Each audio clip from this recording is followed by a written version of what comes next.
What's going on, guys? My name's Tom, and welcome to my 5th Halo podcast. On this episode, I'm going to be speaking to PhuRioN. He's a veteran Halo player and icon in the Halo montage scene. As always, this video is going to be pretty long, so check the video description for timestamps and any and all social media links pertaining to my guest.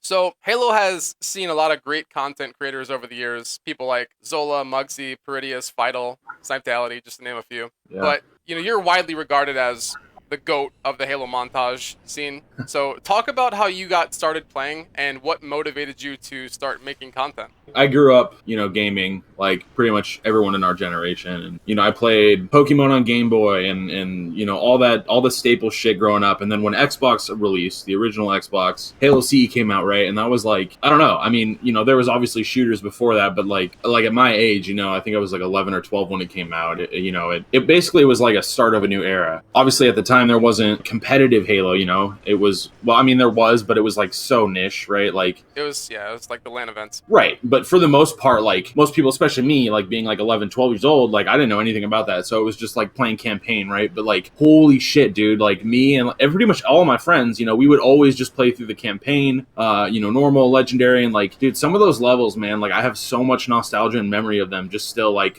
Silent Cartographer. Like, what a fucking classic, dude. And so, that's kind of where it started. But, like I said, I was just like a campaign casual player. And then they announced Xbox Live.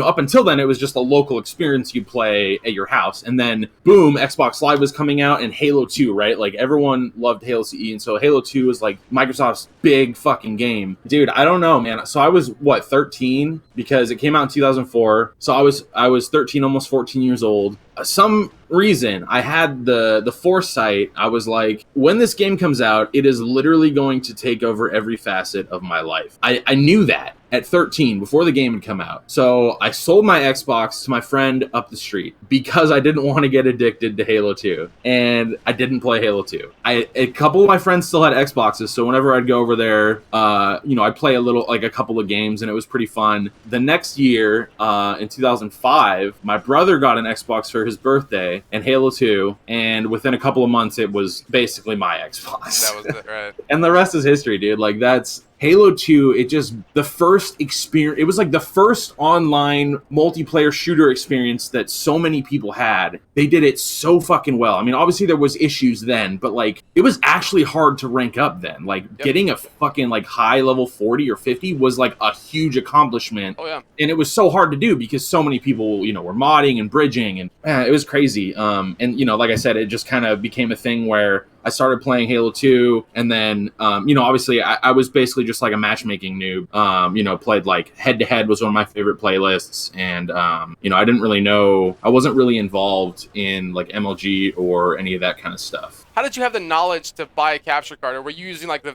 VCR, or like what were you doing to record initially? So, okay, so let me try and break it down, man. It's a little blurry, but the timeline is roughly this. Like, me and a couple of buddies, some of my closest friends, like in middle school, and like early first couple years of high school, we were the ones who were kind of playing Halo 2 together. And Shire is one of them. He was like my best friend in middle school.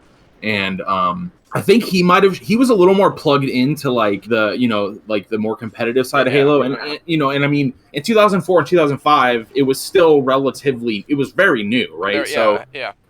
But I do remember some of the first montages I saw were like Waka ripping, and then the Ogre's Disgustinger montage, like a couple of those. And like if you look back at those videos now, the gameplay doesn't hold up. But like at the time, it was just like never seen anything like that before. It was like literally, I don't know. It was new and it was fresh, and it was like you could play Halo, but now you could watch like the best of the best just slay and get like really cool kills. And I did at one point use a VCR and record like my head-to-head matches.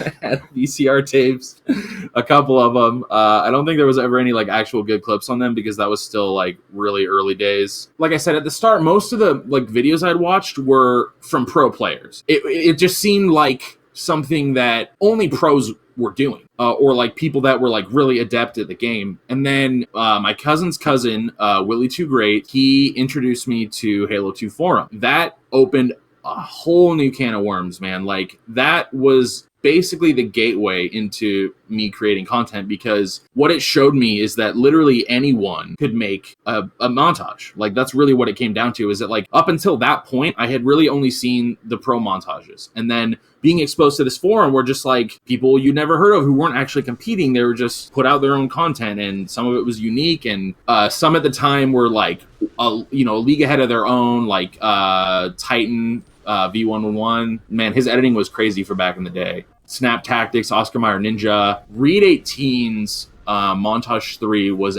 actually like the montage that made me realize that anyone can make a montage. He wasn't focused on straight pro competitive gameplay. It was like it was fun, right? He was going for these crazy sticks. That was like, okay, this is awesome. I think, people like that Oscar Mayer Ninja, Read 18, people like that, it kind of showed you that there's different ways to play it, because capturing was so new that for sure it was just cool within itself to see gameplay on your computer. Oh, 100%. Yeah.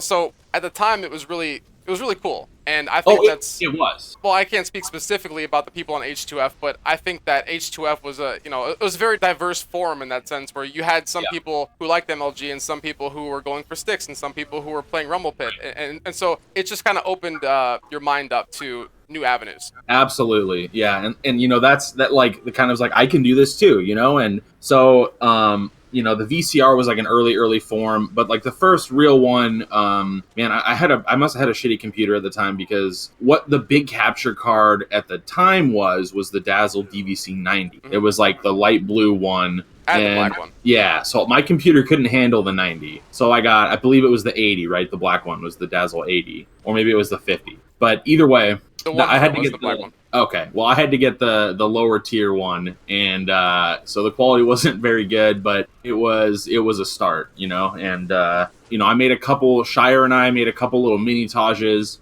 and then the first like full montage I put out, I went through 2 different name changes before I settled on PhuRioN. The first one was Bloody Pingu. That was my first gamertag ever, and I don't know, I was like 13 years old, and I named it after that fucking stupid like not mobile game. What is that Flash game that you like hit the penguin with the Yeti and like try to get a record amount of meters or whatever? You know what I'm talking about? Not really.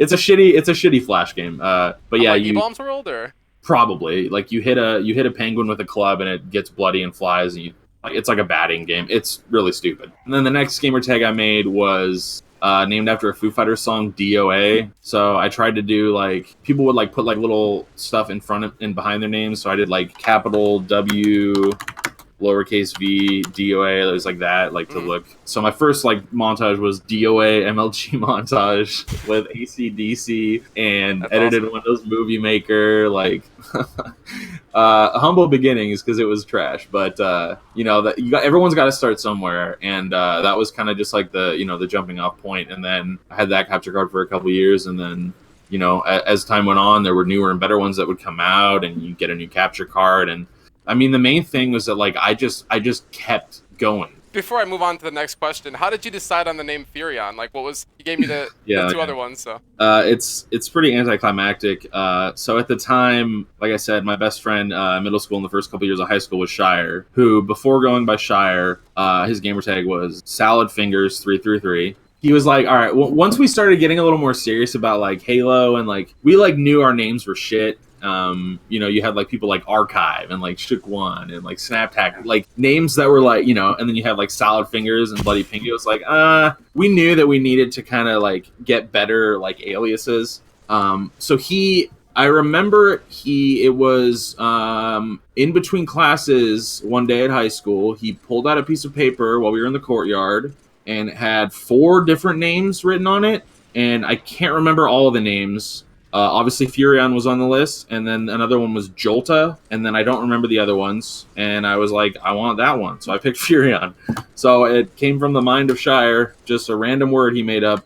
You've obviously inspired many people, including myself, to even buy their first capture card. Like I said, I bought my Dazzle DVC 100, the black one. Pretty much everybody wanted to be like you in the mid to late 2000s, like around that era. Yeah. I mean, and even like after that, you were still producing high quality content, getting a lot of views. So that being said, I mean, I know we kind of went over it, but who were some of your biggest influences as a content creator? or player? Yeah, so like there's so many in a name that like I'm gonna forget some people, and no hard feelings. It's like my memory isn't the greatest, and like thinking back, dude, like this was like 13, 14 years ago. Like it's crazy that much time has gone by. But Definitely.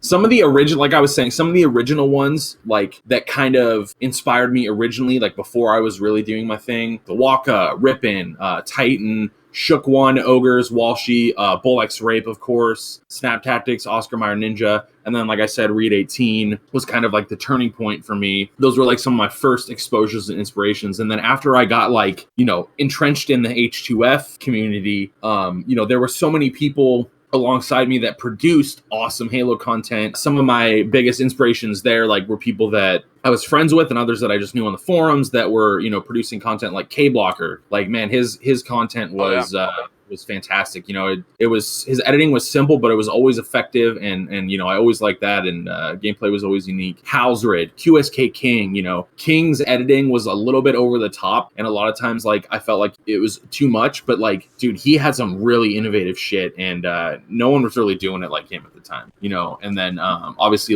Campy, Jared Blaze, Kiwi, and of course Zola. There's so many other people, but those are some of the biggest names that came to mind when I was thinking about this. So yeah, your dualtage with Fluxy, which I think has been deleted by Machinima. I don't know. I think so, but that was at the time. I believe it was the second most viewed montage of all time. Halo montage of all time. I believe so. Yeah, I think Straight Rippin' is first, right? Yeah, Straight's first. I think Straight has over 2 million views now, but you had several million views on yours. Well, it was like 1.5.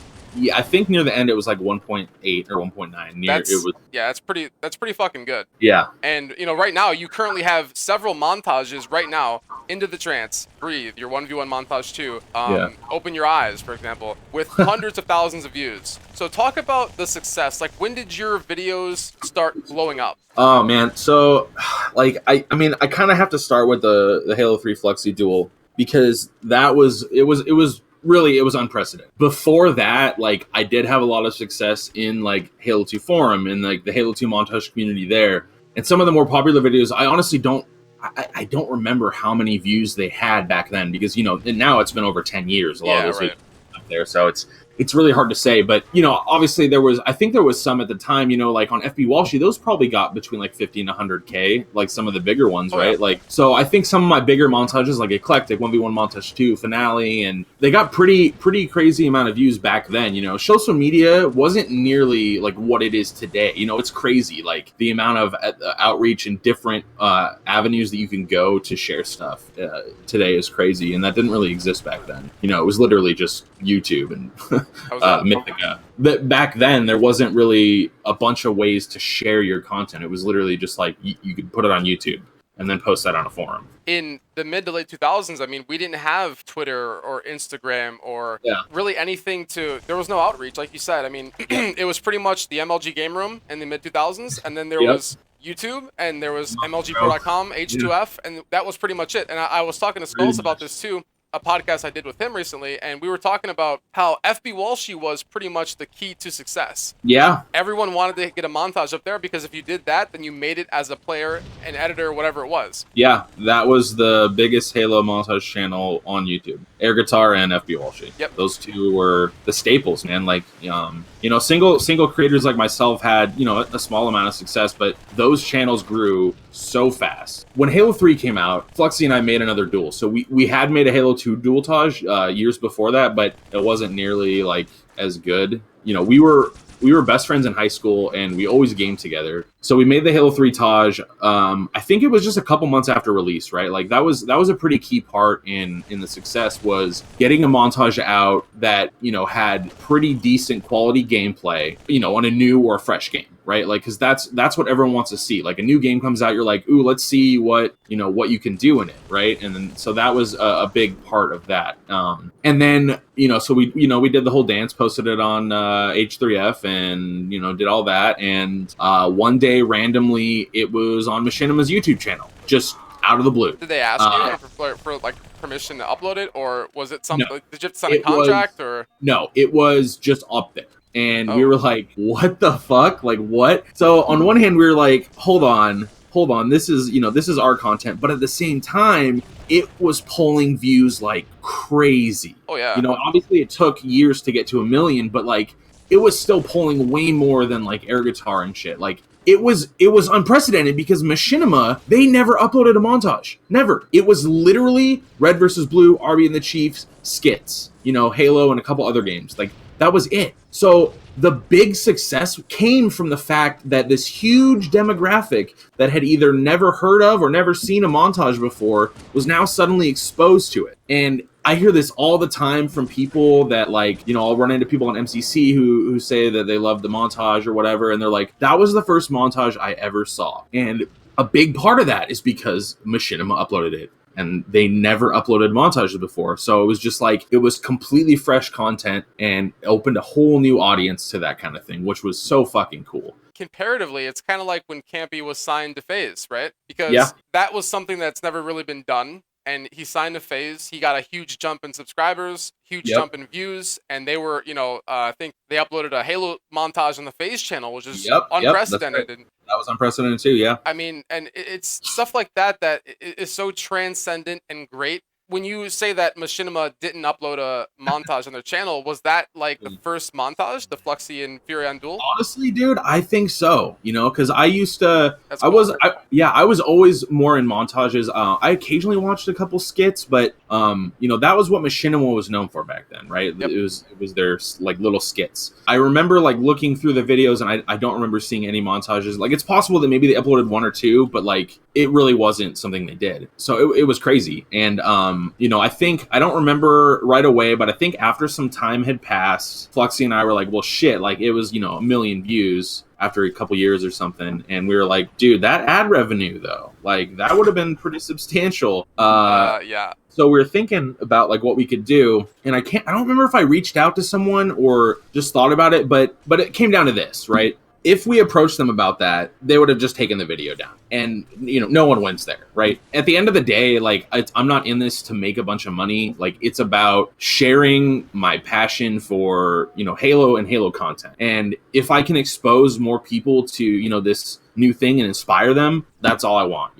Like, that was enough. So, we didn't hassle them about it because it wouldn't have been worth it. So I can't speak on how many subscribers they had, but I would assume it was in the millions. Something, probably a couple, yeah. Yeah, so I mean, just having a montage on their channel with your name like attached to it, I think that's cool. I mean, it's kind of fucked up because they kind of took advantage of two little guys in the grand scheme. But like you said, it is exposure, and it did get your name out there. It got Halo content out there to people who've never seen it. So I think that's cool within itself. Oh, absolutely, yeah. And I'm really curious to know how that happened. Like, it was someone that like works there, like high up, saw the montage, or someone was just like, oh shit, we should put this on there. Like, I mean, obviously back then it probably wasn't as fleshed out as like a corporation as it would be nowadays. But like, I really want to know how that happened. Well, like you said, when you made the montage, Halo 3 had just came out. Halo 3 was a huge success on launch. Yeah. It had so many people playing. It's kind of a no-brainer, right? Yeah. I mean, if you own a company and you had a couple million subs, I mean, wouldn't you upload something that you thought was great, especially that early on in the game? Personally, I would, but like, and it's funny looking back now too, because the copyright system is so like brutal now. Like everything gets copyrighted, and I remember like 5-6 years ago, videos were getting muted. There's so many videos, many legendary videos that were fucking muted. It's crazy how the copyright system has changed over the years, because initially, like the first huge wave of it was like your account could literally get terminated if you upload a video that had copyright music that you don't have the rights to, which is literally everything. So you were taking a risk, and then the next wave was they implemented a muting or song replacement system, which literally completely fucked a montage, because a montage, is game audio and the music and everything together. And if you replace the audio, it's not going to work. It's trash. That happened with a couple of videos. And then now it's this system where everything is automated. And if it's owned by, a music holding company, then they get all of the proceeds of the ads benefited automatically. And there are certain companies that actually outright block it, will not like UMG, any like Radiohead and Kanye songs, all of those are instantly blocked in all countries. So you can't upload a montage with like any of those artists' music anymore. It's crazy. And I mean, I don't know which is the better solution. I think the way it is now is pretty good because although, you know, I'm not, you know, making money off of the videos, like that's really not what it's about. And if, you know, 90% of the music that I want to use, I can still use and put up on YouTube, I'm happy with that. It just sucks for like the small percentage. Like I have a few videos that I can never upload on YouTube now because like my 1v1 montage 3, which a lot of people don't even know exists because I used a Radiohead song. And I was only up love a year. that montage. Oh, thanks, man. Yeah, it's one of my favorites with the music video shit in the background. Dude, that was so creative. Like you took it was just so good. Yeah, Tom York is wild. He's fucking great. And then the MLG Orlando montage, dude, that one I'm really sad about. I remember that too. I fucking love that video. It's a huge memory, and because we used Kanye West, that whole song Can't Go, so I could upload it without that song, but it just feels incomplete. I don't know. I mean, I guess there's other alternatives you can use, like Streamable. There's Vimeo. There's different websites, but it's just not the same. It's really not, you know. Speaking of montages, Neighbor and Hysteria, everyone knows you for the Halo 3 Dualtage, but you know you also made The Wicked End, Hysteria and Eli. A lot of people don't know this, but you're actually you're not relatives, but you're like friends with Neighbor and Hysteria. So did you grow up with them? And furthermore, did having that pro connection help legitimize your content? Yeah, so it's crazy. It's like I was just talking about. Flexi and I were high school buds. So were Shire and I, you know. And Neighbor also went to our high school as well. Neighbor and I weren't like super close, but we'd hang out occasionally, and sometimes he would get me into pro lobbies. Like we'd chat at school, and he'd be like, "Oh yeah, I got some FFAs tonight lined up with like Gandhi and Ogre One and Walshy," and he's like, "I'll get you in if there's a spot," you know. And like back then, dude, that was fucking huge. It was man. huge. It was crazy because you know you have all these players that are like top tier, you know, they're making these montages, like some of my original inspirations, and like, you know, I'm making my own content on H2F, but that's like a whole different scene. Like it's hard to explain, but like I think you know what I'm talking about. And oh man, it was just the prime era Halo 2 pros, you know, Ogre 1, 2, Gandhi, Karma, Walshy. Yeah, so that was really cool to be able to get into some games there. And I was able, there's a couple of my older montages that have a few shitty clips on some, like there's like a triple or a BXR and like Walshy and shit like that. Like Hysteria is a different story. It's crazy because we've known each other literally since we were kids. His parents and my parents went to high school together, which is just, it's a small fucking world apparently because, you know, we literally grew up taking summer vacations together every year. You know, we played Pokemon on our Game Boys instead of swimming in the lake and shit, like, you know, typical gamer stuff. And so I kind of witnessed his rise to pro level. You know, we both started playing Halo 2 and, you know, we're newbie. We're like 14 at the time. And we both were kind of early into the Halo 2 forum montage scene, right? Like 2004, 2005. And you can find a couple of his old videos on my YouTube channel, including a Pirates of the Caribbean themed montage that we somehow made completely unironically. It is a train wreck. It's hilarious to watch now because I don't know what the fuck we were thinking. Like, what I honestly don't know, dude. Like, I mean, we're, I guess, 15, 14-year-olds. 15-year-olds sounds bad. Like, we think we would have known better, but it's terrible. But it is pretty funny. But he was a montage kid, you know. In that video, there's like sticks off the ceiling, shit with Reed 18, like, you know.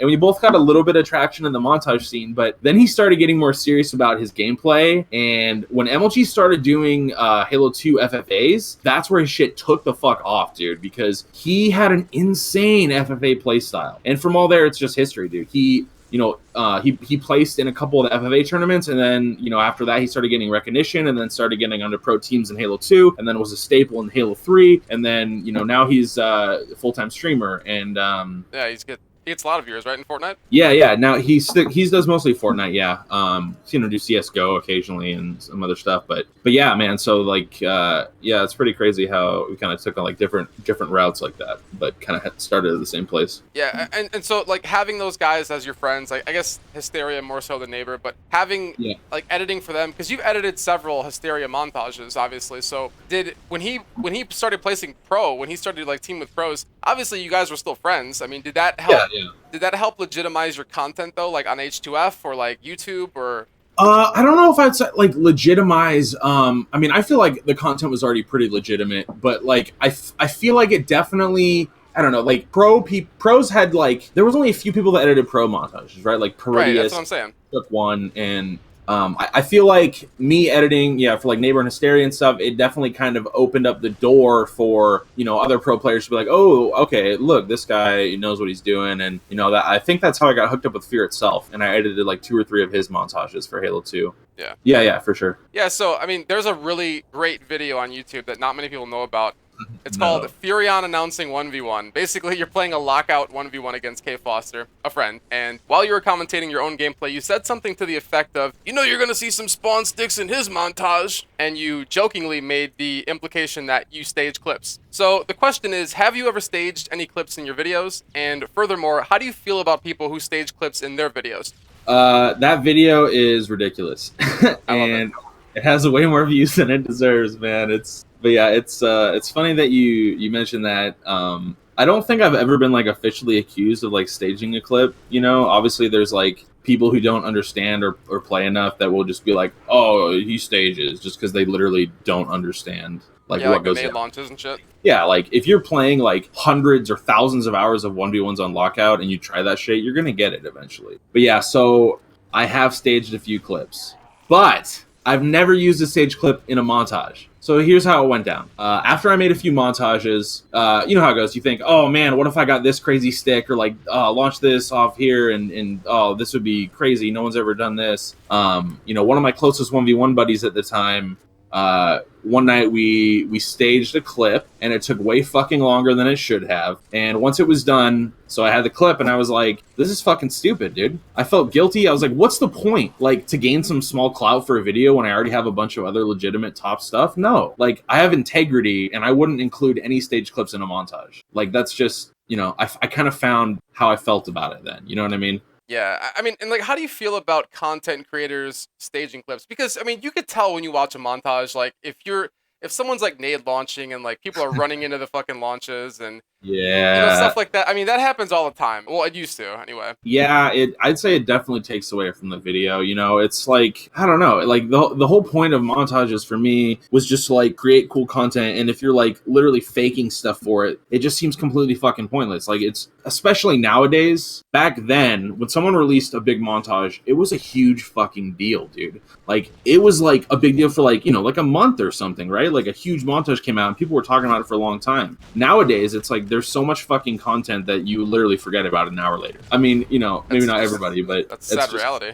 It really is, and that's that's a bigger topic. But like I mean, I watch all Hyena's new videos, and like they're fucking incredible. But aside from like the crazy, one-off insane clip, I don't really remember a whole much. And man, it fucking sucks to like realize that like montages and I guess content in general just aren't as impactful as they used to be, just because there's so much shit we just chew through every fucking day. Yeah, I mean, and I do want to get into that topic because that's a really interesting point that you made. But before I do that, Yeah. because speaking of staging clips, Yeah. how do you feel about the idea or notion that a clip is less valuable because of who you clip? For example, if you got a quad shot killtacular on Walshy, right? That's a pretty fucking insane clip, especially in that time period. But if you got a quad shot tack on a lesser player, like a guest or someone like Sniper Dude 25, do you feel like names affect the quality of a clip? To an extent, a crazy clip is a crazy clip regardless, but I feel like it definitely just ups the value. Like, if we went by today's standards, if I'm playing H2FFA, if I got like a double shot triple, I probably wouldn't care. I mean, I might like put it in like a stream highlight video to have something, but like I wouldn't like use it in a full-blown montage nowadays. Unless it was like just insanely clutch, but just a standard double shot triple. Now, however, like if I don't know, like I got in the lobby with Ogre One or Shook One or something while they were streaming and got a double shot triple on them, yeah, I'd be pretty fucking hyped about that. And I mean, I don't know, I feel like definitely affects it a little bit, but I feel like I'm kind of biased, No, yeah, definitely. And I've had this conversation with Bo or Hyena, Office Hyena. Yeah. And we've talked about it because a lot of people, I'm not going to name drop anyone, but a lot of people I've heard discredit, like he was saying that people discredit his clips because they're on the same people continuously. And like, if people watch a PhuRioN montage, a lot of the clips that you get are on familiar faces because those are your friends. And like, you're not going to not play with with your friends. For sure. Just for the sake of a video. You know, you're Right. going to play with your friends because that's the experience. Like, a montage is, like, supposed to be your experience with the game. And what defines Halo and montages is really friendship. Ultimately. For sure. Right. Like, I feel like a good clip is a good clip, but if, like, it's on, like, a pro or a known player, it's just going to enhance it that much more. So, yeah, I wouldn't necessarily omit something unless, someone's AFK or standing still, which happens way too much nowadays. Yeah, it Unfortunately, like, it sucks because... like, that one person stopped playing for 10 seconds can ruin the clip. And the reason they were standing still is probably because they were getting fucking spawn kill from you 3 times in a row. So they're just like, fuck this, I don't want to do it anymore. And then they just, and then it sucks because then your clip's fucked. But, it's just a shitty reality. And, I don't like to see that in any videos anymore, but it's all too common. Yeah, no, definitely. In your recent projects, I've seen you use the Xbox One DVR feature. Skulls and I spoke about this on a recent video, but I'm just curious, as someone who knows the process of recording live gameplay, how do you feel about the Xbox One DVR feature? I mean, I think it's fucking awesome. I think about it now, like, what would that have been like if we had that when Halo 2 launched? Oh, yeah. That would have been unreal. Like, I recorded a shit ton back then, but I still lost my handful of good footage. And I know a lot of people who, didn't have the knowledge or means to record back then that obviously got some insane stuff, and it's crazy to think about the stuff that the clips and stuff that we would have been able to see if this system had been around back then. Obviously there's, a bunch of reasons why that would be impossible, but I just like to think about that when I think about it now, because it puts it into perspective, like how cool it is, and obviously there's problems with it, and 6 months ago or whatever, they upped it to 1080p. Yep.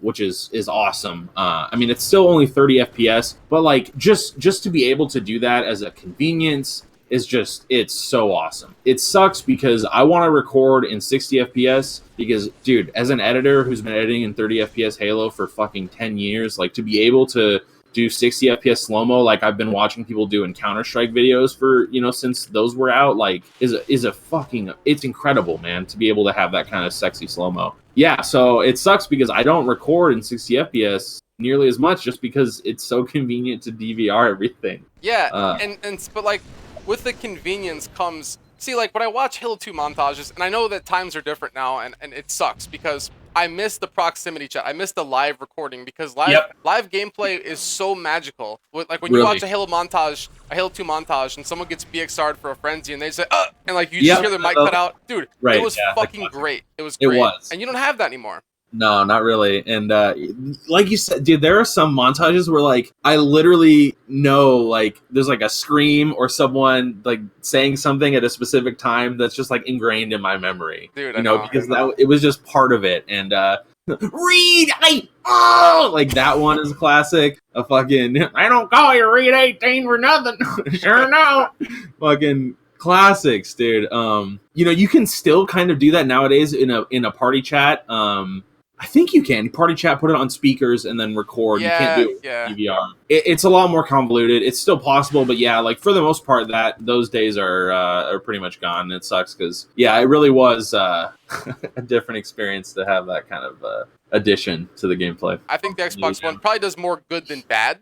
Right. Yeah, for sure. But I think that there are pros and cons to it, and like not to mention too, like I was saying, like back in the day, what it's like to get a dazzle and to use virtual dub and to use it was kind of like an art in a way. It was. You had to know the right, you had to get your frame size right, you had to get your fucking codecs right, figure that shit out. So, oh man, your montages have personally introduced me to some great music, like Toby Mac, The Sun, Penguin Prison, etc. As someone who's been in the game for so long, like how do you consistently find great music? Like what's the secret to finding great montage music?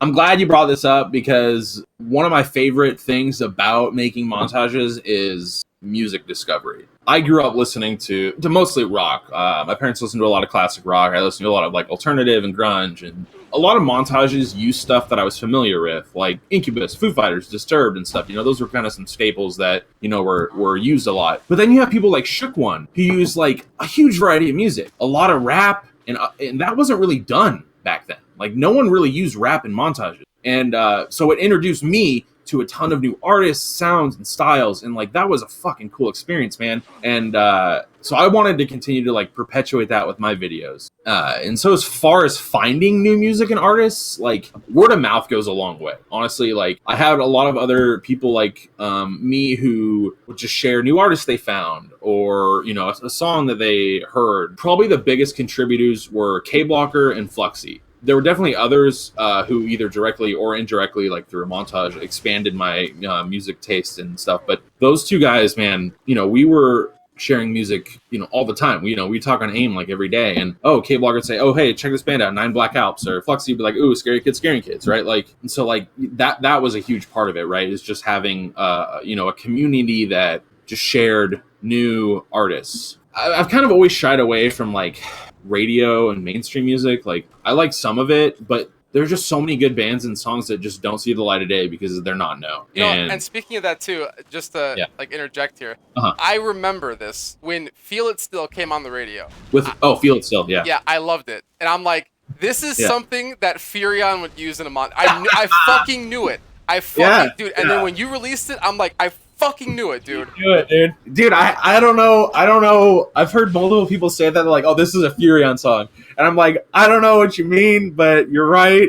Dude, you have a style to, I'm telling you, man. I guess so. Oh, man. Yeah, that's funny. But yeah, like, there are some good songs that get played on the radio, but a lot of stuff, I never really like listening to the radio much. You just hear the same shit over and over, and a lot of it just sounds the same. But yeah, so I basically turned to like internet radio as like so Spotify, Pandora. So back then, Last.fm, that was my go-to. It wasn't Last.fm wasn't they didn't really have like their own radio, but what you would do is you would like have on your iPod or whatever, you would have like it's called a scrobbler, and it would, every time you were listening to music, it would put it on there and you'd have it on your timeline, and then you could look at it and people would comment on the song and the artist, and they would have similar artists and similar songs. And so like that was a huge thing, right? Like Last.fm did it, Pandora does it, where they just recommend to you similar artists or songs to what you're listening to. So like, let's say a band that I like the Deer Hunter, really unique sound and style, don't get a whole lot of mainstream coverage. So like, how do you compare them? And then on there, you'll find like, oh, check it out. They're, it's a lot like Hotel of the Laughing Tree or Kiss Kiss, and like all these other bands that you'd never hear of, but are producing this fantastic, unique sound. So yeah, so Pandora and Last.fm back in the day, and now Spotify. Spotify is my number one go-to now, whether it's, like I said, through recommended, or every week they put a new playlist called Discover Weekly. You get 30 songs of stuff that's just auto-generated based on the stuff that you've been listening to and that you've saved in your library. And sometimes all those songs fucking suck and I hate them, and sometimes there are like 2 or 3 gems, and I found some like fantastic new montage songs just from that, and like that's awesome. That is pretty informative for sure. I'm gonna have to start using Spotify. I'm actually one of the few people who don't use it, so I need to get on that for sure. I never really used it because I've always been a download person. I've always had copies of my music, and it just seemed weird to just have a streaming service where you literally don't have the files, you're just listening to it. But that was like my mentality from like 5 years ago, right? When you had a lot more options for that, like What CD, rest in peace. Now it makes so much more practical sense switching from mobile to PC to this device to that device to be able to have all that aggregated in one place without working hard. Like Spotify is just fantastic. So honestly, dude, like last year was my first time signing up for their premium program, and 100% recommend it. The only downside is that there's a limit on the amount of songs that you can save. I think it's 10,000, and I have had to delete albums from my library, and it's coming up again soon. And I hate doing that because, there's like some stuff in there that I don't remember and I want to listen to it later, but that's a problem for another day. But yeah, it's definitely one of the best investments I've ever made. Yeah, so Progression is definitely one of my favorite Halo projects probably ever. Just the music, the editing, the quality for its time. I always rave about the quality for that time period. It was unparalleled. What are some of your favorite Halo montages? Like, you could name montages that you've edited or just from other people. Like, what's some iconic montages in your eyes? Let's talk about Progression since you brought that up. So Progression's been my go-to when people ask me, what my favorite montage I ever made was. And honestly, like, that's a really hard question for me. I suck at picking favorites for anything, especially like art that I created. So, but I think progression was like truly the pinnacle of my Halo 2 montage career. The music, the editing, the quality, and the gameplay were all just kind of like the best that I reached Halo 2 Xbox. Yeah, funny story. Progression was made after 2 or 3 final Halo 2 montages I already made. I can't remember at that point if I had already made 2 or 3 finals, but it kind of became a gag. But then I ended up fine-tuning my capture card quality, like we were talking about earlier, the ATI TV Wonder Pro. That was it. The internal capture card you installed with S-Video using Virtual Dub to capture uncompressed, render that into X264 AVI Huffy to retain the best quality possible for standard definition Halo. So that was like, I was like, oh my god, this quality's so fucking beautiful. Like, I need to make a little video. You know, I wasn't going to make a full montage, just like a little mini-tage. And then I got the Sticktrosity in the 3v3, which became the last clip of the montage. And I was like, okay, I have to make a full video now because this is just fucking nuts. It became a huge project. And I honestly don't know how many hours I spent editing it, but it has to be hundreds or even thousands. Like, it was honestly insane. Mostly because at the time, my PC was decent, not amazing. And the X264 codec, I don't know if you've ever tried to edit them, but back then, dude, it was horrendous. Because Vegas couldn't render the preview of those video files easily at all. So, like, I would literally have to arrow frame by frame, wait, like, 3 to 5 seconds for each frame to load, times 30 frames per second, times how many seconds I had edited, and then watch the preview back, and then make a tiny change and do it all again. Holy shit. I would not be able to do that nowadays. If, like, it came to editing and I had to do something like that, I would not have the patience to do that. So, like, I honestly don't know how I went through that, but it was fucking grueling. I finished it, and goddamn, I love the finished product, so I guess it was all worth it in the end. Yeah, I mean, like I was saying earlier about just capturing live, I mean, it's just dedication, honestly. There's just so much that went into making a montage. Like, it's so effortless. Well, I don't want to say effortless, but it's a lot easier nowadays to make a good quality montage than it was back then. And like I said, progression was one of the first montages that, to me, it's such a timeless montage because it's such, you would watch it now and you would think like, oh, the quality is, it's all right. But right. Back then it was revolutionary. It was so good that, yeah, there was, I mean, everyone was using dazzles. Everyone was, I mean, that was the Hapog before the Hapog. Yeah. There was very, very few people, like I said, like MT Productions, K-Blocker, a couple other people had like the ATI Wonder Pro, but like, the main thing is like that was an internal capture card and, required all the extra steps of converting and doing that shit with VDub, which a lot of people weren't adept at. So, it was pretty crazy. Yeah, I mean, it sounds like a process, but I mean, outside of progression, like what are some of your favorite, if you had to give just like a quick top 5, just, it doesn't have to be in order, but like, what are some of your favorite go-to Halo montages that you watch when you want some motivation? Dude, I honestly don't even know. I'm so bad with picking favorites. Walshy's edited by Prettiest. That one, love that video. Yeah, that one is probably up there just because it was iconic. Read 18 Montage 4. Oh man, I had one on the tip of my brain, and Trinity definitely up there too. Sorry, man, I'm terrible. No, dude, trust me, it's fine. Like it's hard. It really is. Yeah. There's just so many. I know Abused Goat made a lot of really good content. Yeah. It was luck. I think that's all. I think that's as far as it gets. Yeah. So, for those who don't know, you still upload Halo videos. Some of your recent projects, like Feel It Still, Summer of Sam, are really good, and I love the montage reactions and highlight videos. So, I have to ask, what's next for PhuRioN? Can fans expect more Halo content? What's in the plans? Yeah, so I never really stopped playing or creating any Halo content. It just became way less frequent. After THF got bought out and basically disappeared, life just getting in the way. Once you kind of become an adult and you have responsibilities and bills and stuff, and like I just didn't have as much time for it as I used to. Like the prime era for me, it was 2005 to 2009, which is, basically my entire high school timeline. And so like, you have a lot of free time then. So that was kind of my main focus then. In the last few years, I just haven't had as much time for it. The passion is still there, but it just kind of been suppressed. After hearing about like the crazy success that Twitch has become, I started streaming last year, 14 months ago, I think. And I was like, looked at people like Ninja. Obviously, he's Oh literally yeah. the number one, but it was like, wow, like, look at this dude is making crazy amounts of money and it's like working. And don't get that misconstrued. Like, I didn't hop into it to make money, but like 10 years ago, we were making videos, we were doing Halo content. Streaming wasn't a thing. It was non-existent. Then Justin TV and streaming became a very, very niche thing. And I tried it. I know a couple other people tried it, I was but there. there wasn't an audience, there wasn't an outreach. It was super niche, and it didn't really take off. And then 10 years later, it is like probably one of the biggest forms of entertainment on the internet right now. It's absolutely crazy.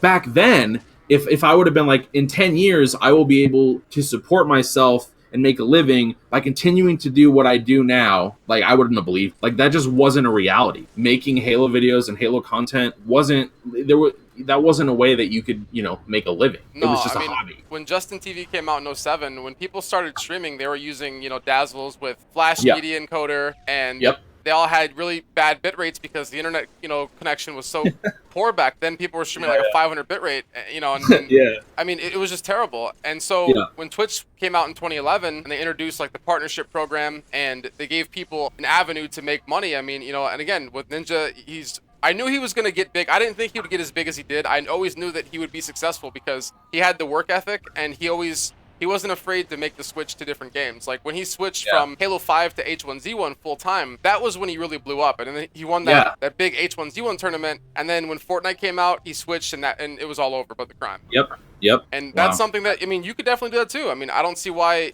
obviously, like, you're always going to be a Halo player. Ninja's always going to be a Halo player at heart. He knows that. At the end of the day, you got to kind of do what's best for business. And, again, it's not, like you said, it's not all about the money, but Right. as you get older, money does factor into the equation. Right. And, like, as it stands now, like, I would much rather be able to make a living as a streamer than whatever else. And, yeah, so anyway, so last year, after, I like saw like how much success Ninja had, and that was like, I obviously don't expect myself to ever, make that kind of avenue, but like, just to be able to see, wow, this is actually crazy. Millions of people. Wow. So I was like, all right, you know what, man? Like, I already have a pretty established name in Halo. I still play MCC all the time. Why the fuck not? So, I literally had everything I needed. I already have a webcam, and I already had, capture card and all that stuff. So I started out streaming like 3 to 4 times a week for 3 to 5 hours a day. I did that for about like 6 months. And I honestly thought I would see like a ton of growth because, like you said, like some of my montages have like 100,000 views. Like that one almost had 2 million. And like, I have a lot of fans I've established over a decade of content creation. But like, man, I learned the hard way that Twitch is its own beast. And I got pretty discouraged, man. After 6 months, I mean, I made affiliate, but that's not super difficult. And my view counts were like averaging like 25 or 20, which, don't get me wrong, is great. But like, given the past success, I kind of expected more, and I expected that I could potentially make it work. And I felt like it just wasn't happening.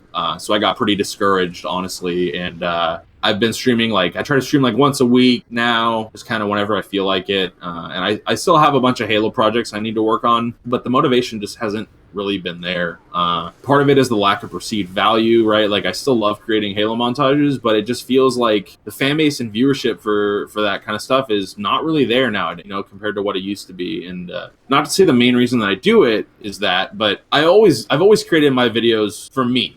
I love it as a passion, and watching it back after, when you have so much other stuff on your plate, like responsibilities and shit, like, it becomes harder to be motivated to spend so much time making videos. And there will always be more Halo content from me, though. Like, as long as there's a way to play Halo 2 especially, online in a good form, I will be here. Back in my prime, I was making like a video a month or a week, like fucking ridiculous amount of videos. And now it's like maybe a couple a year. And man, the biggest problem is that I'll sit down and I'll put all my clips on the timeline, get it ready. I'll sync it all up to the music. It's all synced up, ready to go, and I lose interest. because after that, the majority of the fun part is done, right? Like I love syncing it up and putting it, but then I have to fine tune it, add little effects and little transitions, and then add all the custom audio pieces in, and like that's a little more tedious, and so I kind of get turned off of it, and then just forget about the video for a few months. Dude, like I don't know. I feel like, you know, if I was able to make a living on Twitch or, you know, YouTube or whatever, and just have my primary focus be Halo content and stuff, like I would be able to be focused on that and be able to just be motivated to finish that stuff. I think that you can. I think that Halo right now, it is at a point where really no one gives a fuck about it, because we're kind of in a Halo drought, right? Ever since Halo Reach, and then Halo 4 kind of took a step back, and then obviously MCC, the launch was terrible. The game had a lot of issues, kind of still does to a certain extent. And then, you know, Halo 5, it wasn't very appealing. Yeah. You know, and now with Halo Infinite, it's going to pretty much be a 5-year gap, because Halo 5 came out in 2015, right? So Halo Infinite is going to be 2020, and you know, apparently there's this enormous budget. You know, I've heard 300 million, 500 million on the budget for Halo 5. I mean, for Halo Infinite. And, you know, I think that Halo Infinite can potentially be really good. So, I mean, I think with Halo Infinite on the horizon next year, I think that, you know, now would be the time to start building your brands. And, you know, I think one of the biggest problems, and I talked about this, or I spoke about this with Skulls, is that when you're a montage creator, because of all the copyrights, you're not making anything. Right. So, like, people might look at your videos and say, well, you know, PhuRioN has 200,000, you know, views, but he's not making money from the video. You know what I mean? Like, it's kind of, it's going to someone. Like, if there's ads in the video, it's going to the record labels. It's not going to you. Yeah. So you could do like montage tutorials. You could do gameplays. You could do gameplay reviews. I mean, I love the live reactions to montages that you do. Like, there's ways to make money from YouTube. Like, I would assume you have your videos are monetized, right? Yeah, but like I said, 90% of them are copyrighted music. There are a few that don't, but I mean, either then, like, I might get a couple thousand views, but the ad revenue is like 5 cents. You know, it's literally nothing. Yeah, no, yeah. I mean, and that's just the unfortunate part about, you know, being a small content creator in a somewhat dead game, because the problem is if you switch to a game like Fortnite, it's so oversaturated with people that you probably won't get many viewers, like, even if you're a decent player.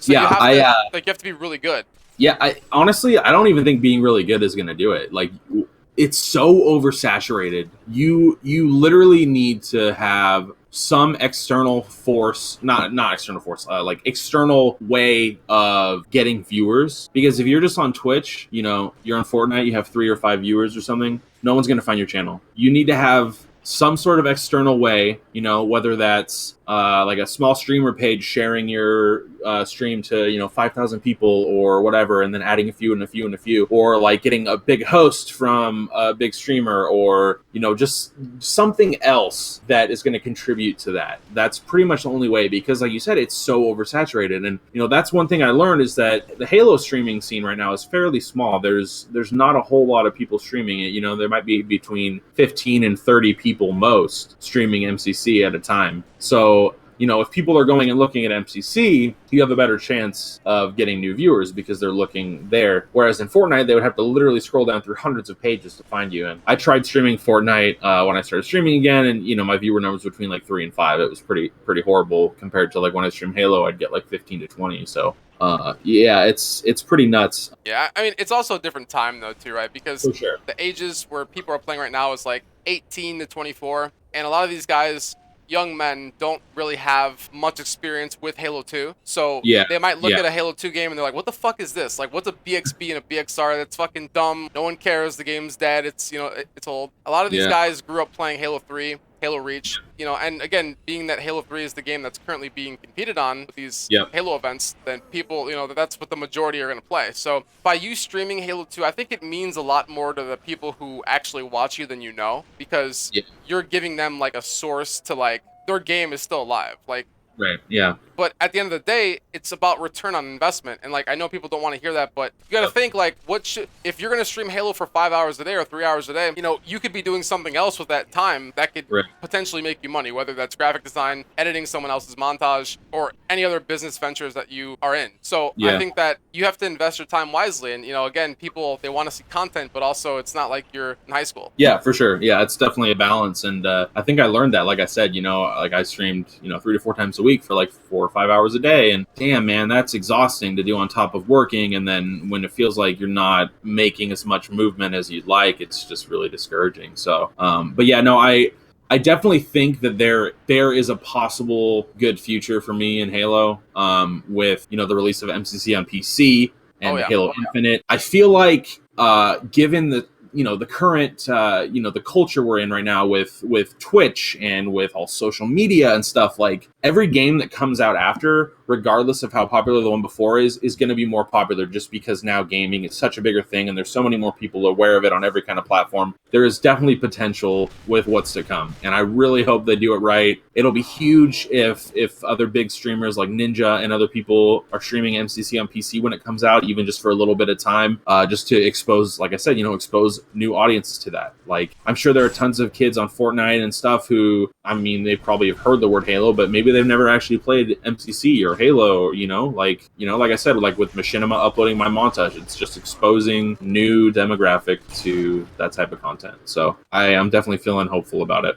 As a veteran, though, like, what advice would you give to aspiring content creators trying to do their thing, trying to make a name for themselves in the Halo scene? No matter what, if you're trying to be successful in creating content, whatever kind, you need to be doing it for yourself. All of the best art comes from a deep place when you're just expressing yourself because it's what you feel and what you want to do. When you start to create art for other purposes, like trying to get views or trying to please specific groups of people, you'll probably fall short. And remember that this kind of thing takes a long time to get the hang of. Like, they say it takes 10,000 hours to become a master of something, and I have definitely put in my time there for Halo and editing, 10,000 each, like no question. And not to say that I'm like a master, but like I've definitely honed my craft over a long period of time, over 10 years. And if you're just starting out, don't get discouraged easily. It will take time. It will take patience, which might be kind of hard, in the current, environment we're in. But another piece of advice is to don't shy away from criticism. Think critically about what kind of advice you're being given. So at the end of the day, you need to make something like a video the way that you feel is right, the way that you want it. But if you're hearing the same thing from multiple people, or someone you respect is telling you something with a valid point or reason, I think it's definitely worth listening to, right? Like, a big problem that some people can get is, ego or whatever, and feel like, that they're always right. And I don't know.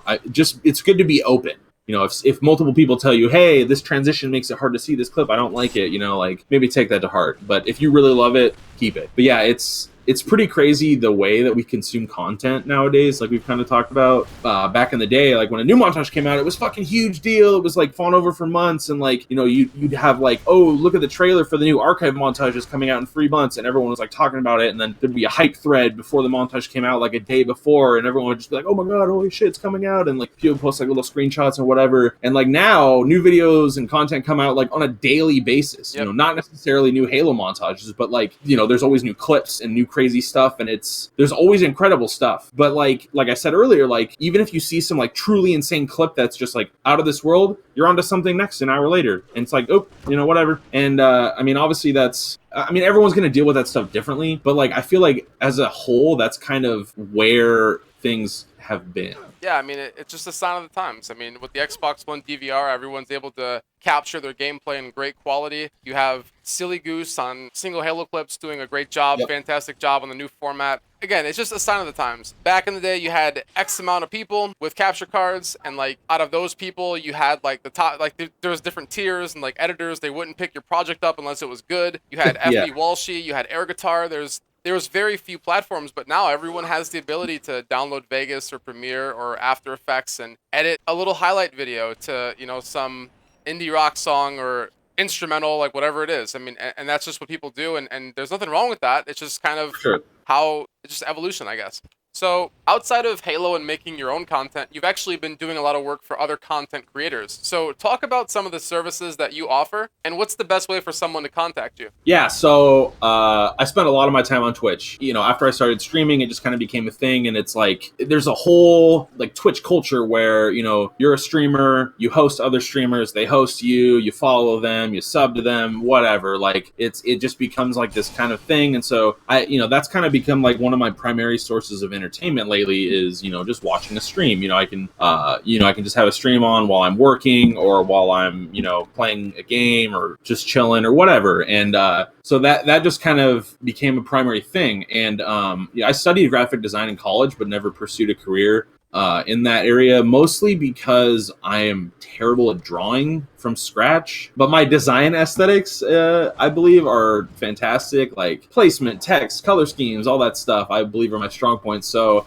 it kind of just came natural to create emotes and sub badges because a lot of that stuff, is really not necessarily about completely scratch custom art, but kind of repurposing stuff and making it fit to this format. Yeah, so I just kind of started doing that for a few of my streamer friends, and then a few more, and then a few people would word of mouth, and then it just kind of became a budding window opportunity. So many people are starting to stream now because like I said, I got motivated because you see how people can be successful and you can make that work. And that's a key part of getting your stream off the ground, is having an emote and sub badges and basic graphics to kind of pull people in. And you kind of create these little communities where you have your hype emote or your whatever. One of the guys I watch, he always goes hee hee, so I had him make a hee hee emote and like just other shit like that, right? Like everyone has their own little catchphrases they say or whatever. And then I have a few video projects as well. But yeah, I'm definitely open to doing some video editing, as well as graphic design for,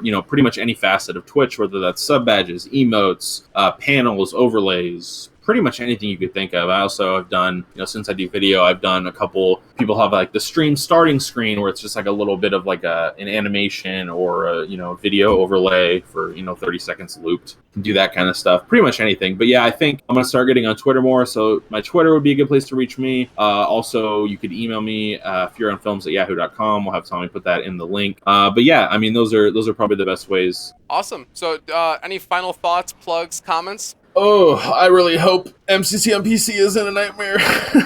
Yeah, dude. I mean, honestly, I think that MCC PC, like, so many of the top streamers are hyping it up. Like, yeah, so many. I've seen clips of like the top, like Dr. Disrespect, all kinds of really top, like really top streamers who they are excited. I think Shroud was another one. I mean, so if these guys are hyping this up, I think that MCC PC can be really great.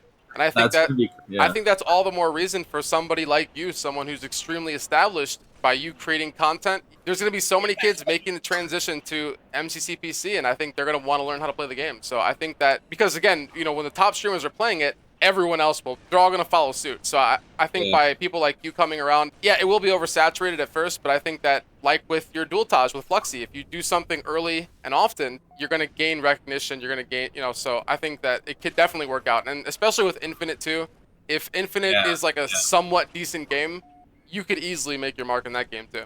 Yeah, man. Yeah. Do we have any timelines for those? Is there any dates? So MCC PC, I don't think so. I think that it's going to be coming, because I think E3 is coming soon. They're going to talk about... And they're doing it game by game, right? Like they're starting with Reach? So initially it's going to be Reach. Now, I don't know if you liked Reach. I don't know if you're going to hop on that bandwagon when it comes out. I will. It wasn't my favorite, but I will. I mean... Yeah, you could definitely make a montage in Reach. I know, because they're going to be doing it one by one. So I know that, like, I spoke to 343 directly, and right now they're trying to work on specific game fixes. So like Halo 1 and Halo 2 right now, they're trying to prioritize that. So they're working with like Ogre 2 and certain people trying to get Halo 1 fixed for the PC launch, because I guess they're going to do it one by one. So like you said, they're going to start with Reach. Then I think it's going to be Halo 1, Halo 2, Halo 3, and then Halo 4. Yeah, that'll be really interesting. They really got to get the timing right, like if there's too long in between each game, it's going to lose traction. If there's not enough time, I don't know, man. I don't know. We'll see. But I think I'm definitely looking forward to it. I was initially really disappointed when I learned there wasn't going to be crossplay at launch. Yep. That was a huge draw, and that's going to alienate a decent amount of people. But at the end of the day, I'm you gotta do it. Us Halo guys did. We gotta try it. So I will be getting Fury time, baby. Yeah. So I will definitely be here for that. Yeah, dude. Thanks for asking me. It's been pretty awesome. It's been a long time since I've done anything like this, and I definitely respect your content. I've been watching your videos that you put out, highlighting the current issues with MCC, every couple months, and they've always been really informative, and I appreciate that. Yeah, definitely, man. It's been great talking to you. I've been a fan for a very long time, longer than I'd like to admit. Thanks, brother. All right, so that was the end of the podcast. I do hope you guys enjoyed. I hope this was informative. I would like these podcasts to be somewhat interactive, so if you guys want to comment on something that we talked about, feel free to leave a comment. I can't speak for PhuRioN, but I will definitely read the comment and reply to it and try to explain or elaborate on something maybe you didn't understand or didn't agree with. I do read all my comments and I do reply to a lot of them, so don't be shy, don't be a stranger. And as I said in previous videos, if you guys have any suggestions as to who I should talk to next, let me know. I mean, I will try to reach out and try to get them. There's no promises, no guarantees, but it's been really cool talking to people throughout the Halo community and getting different opinions and perspectives, because every Halo player has different values and ideologies. So getting them on a video can definitely provide a good source of feedback for 343 and other companies who are maybe looking to gather feedback from veteran players who've invested most of their lives into this franchise. Anyway, the video is long enough. I don't want to talk for too much longer. So as always, be sure to like, favorite, comment, subscribe. Love you guys. Peace.